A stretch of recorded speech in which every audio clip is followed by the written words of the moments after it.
Hello, hello, and welcome back to another episode of Small Bites.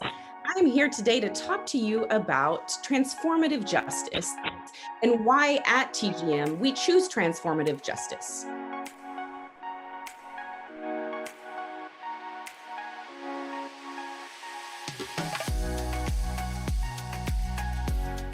Now, you've probably heard the phrase cancel culture. That's a big buzzword right now, and it's often used to kind of derail the efforts of justice activists at getting some kind of progress or social change.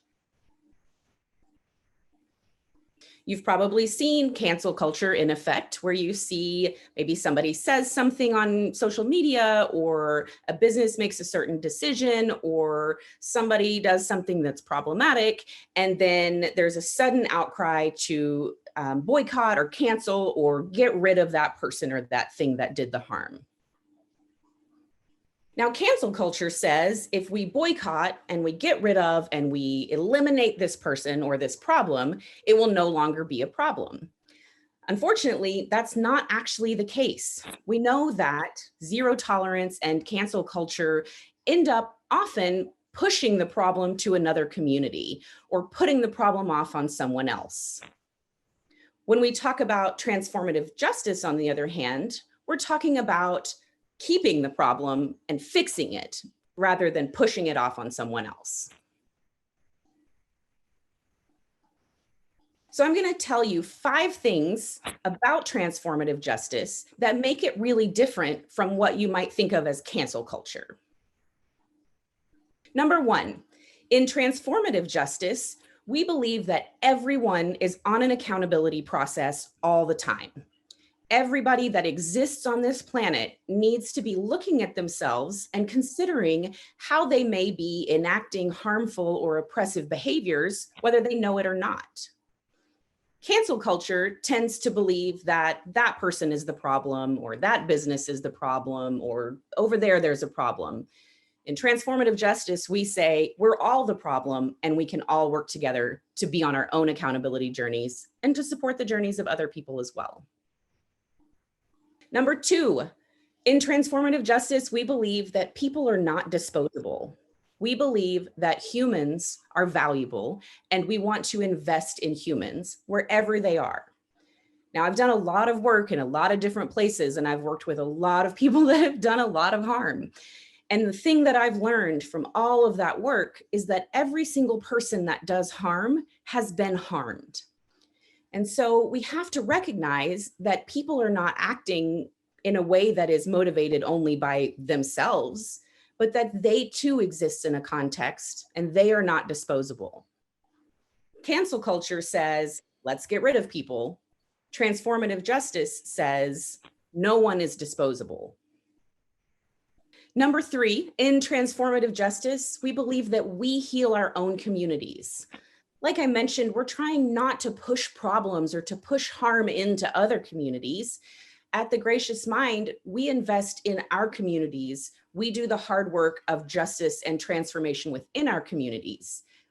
Often, cancel culture pushes that out and says, we want you out of our communities and we want you out of everything. I will say, sometimes that is necessary to protect people from harm.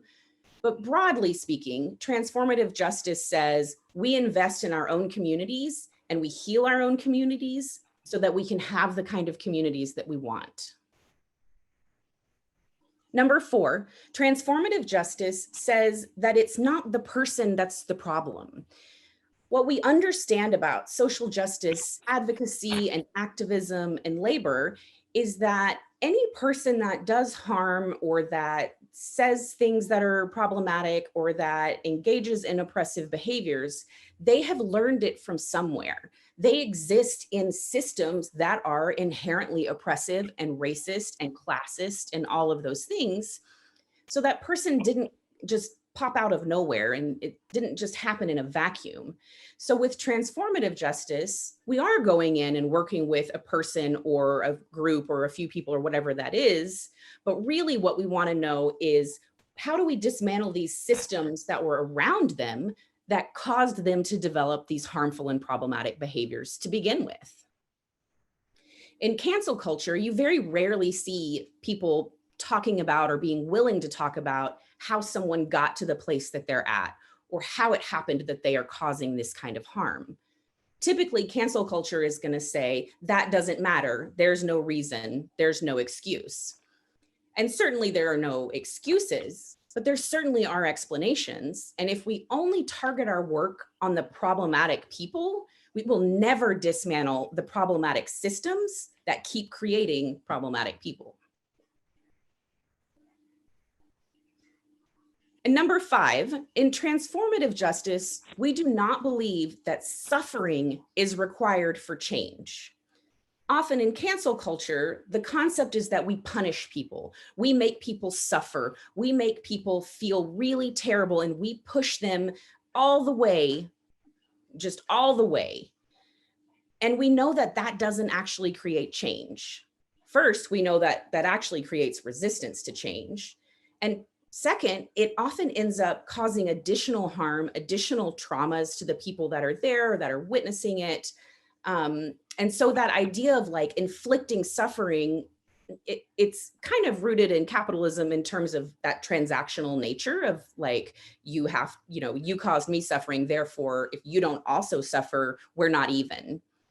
Whereas transformative justice says, you have caused me suffering, that deserves healing, that deserves attention, absolutely.